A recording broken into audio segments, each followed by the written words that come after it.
જય માતાજી મિત્રો, આજ છે આપણો ડે 29 ને આપણે નીકળી ગયા હતા એક સાફો બાંધવા જેવા, કેમ કે એક ભાઈબંધનો ફોન આવ્યો તો આપણને કે યાર એક સાફો બાંધી દે ને, મારું બેટું કામ હોય તારે જ યાર કે, બાકી તો બોલાવતાય નથી લે. कमाल है यार, कैसे कैसे लोग रहते हैं यार यहाँ पर. ફાઇનલી લોકો આપણને લેવા આવી ગયા હતા ને આપણે નદી નાળા ખાડા ટેકરા ઠેકતા આપણે પહોંચી ગયા હતા આપણા લોકેશને અને બાંધવા મંડી ગયા હતા સાફો. સાફો બાંધ્યો તો એટલામાં જયરાજભાઈનો ફોન આવ્યો કે યાર મારા હાળાને સાફો બાંધવાનો, એટલે આવી જાય. ત્યાંથી સાફો બાંધીને આપણે નીકળી ગયા જયરાજભાઈના હાળાને સાફો બાંધવા જવા. ઠીક હે, સમજ ગયા. પછી આપણે પહોંચી ગયા જયરાજભાઈના હાળાને સાફો બાંધવા. એમનું નામ છે કરણસિંહ. નકરું જયરાજભાઈના હાળા ન કરાય, નકમ એમનો મગજ વહી જાય ને કોપીરાઇટ બોપીરાઇટ ઠોકે. એટલે પછી એ કે આ આખો ડાયરો બેઠો હોય તમારા વિડીયો જોવે, એટલે આપણને હરખ નો હમણો, આમ રાજી થઈ ગયા.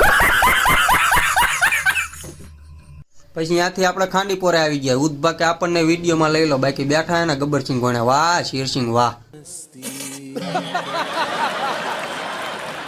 પછી આપણે નીકળી ગયા નકટીભાઈ મેળીમાં દર્શન કરવા જવાના. રોડ ઉપર સેલમાં જીસીબી ડમ્ફર વેચાતા હતા. એમ થયું 8-9 લઈ લઉં, પણ એમ પછી આમ અંદરથી એમ થયું કોકના પેટ ઉપર શું પાટું મારવું, એટલે પછી આપણે જવા દીધું. ત્યાંથી આપણે પહોંચી ગયા મંદિરે. મંદિરની બહાર તે ઓડી મર્સિડીઝના સેલ લાગ્યા હતા, પણ આપણે નહોતું લેવું એટલે નહોતું જ લેવું. પછી આપણે થઈ ગયા દર્શન કરીને રિટર્ન. આજના બ્લોગમાં એટલું જ તે. મળીએ કાલે. જય માતાજી.